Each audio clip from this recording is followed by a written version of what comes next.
நயன்தாரா என்ன பண்ணுறாங்க, இவர் என்ன சார் 60 கோடி தராரு, நான் உங்களுக்கு 100 கோடி வாங்கி தரேன் வாங்கன்னு லைக்காவை கூப்பிட்டு போகிறாங்க. புரியுதா உங்களுக்கு?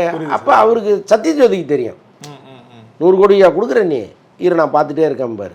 இப்போ என்னாச்சு, இந்த படம் வெளியில் வந்து ஓடினா கூட உங்களுக்கு லாஸ் ஆகும். டேபிள் லாஸில் தான் அந்த படத்தை ரிலீஸ் பண்ண போகிறாங்க. ஸோ அப்படி ஒரு சூழலில் போய் மாட்டிக்கிட்டாங்களா. அப்போ ஒரு தயாரிப்பாளரும் இந்த முடிவை எடுக்கணும். ராம்சரண் டேட்டு கொடுத்துட்டாருங்கிறதுக்காக நான் 500 கோடிக்கு 600 கோடிக்கும் படம் எடுப்பேன்னு நீங்கள் இறங்குனீங்கன்னா இந்த கதி தான் ஏற்படும். அதுவும் சங்கரோட நீங்கள் போகும்பொழுது அவர் செலவு பண்ணுவாருன்னு தான் தெரியுது. பிசாசு தோளில் போய் உட்காந்திங்கன்னா அது கடிக்கும்னு தெரியும்ல, அப்புறம் போய் உட்காடுறீங்க. இப்போ மற்ற ப்ரொடியூசர் இதெல்லாம் பண்ணுறாரு, ஆனால் தன்னுடைய சொந்த ப்ரொடக்ஷன் இருக்குல்ல சார், அதில் இந்த கம்மியான பட்ஜெட்லேயே நிறைய படங்கள் எடுக்கிறாரு சார். அது நம்ம சம்பாரித்த காசுங்க. அதில் ஒரு ரூபா போச்சுன்னா கூட நமக்கு வலிக்கும்ல, அது இன்னொருத்தர் காசு தானே. சினிமாவில் அப்படி தானேங்க. சினிமா உள்ளே நுழையிற வரைக்கும் பஸ்ஸில் வருவார், அடிபொம்பில் குடித்து தண்ணியை பிடிச்சி குடிப்பார்.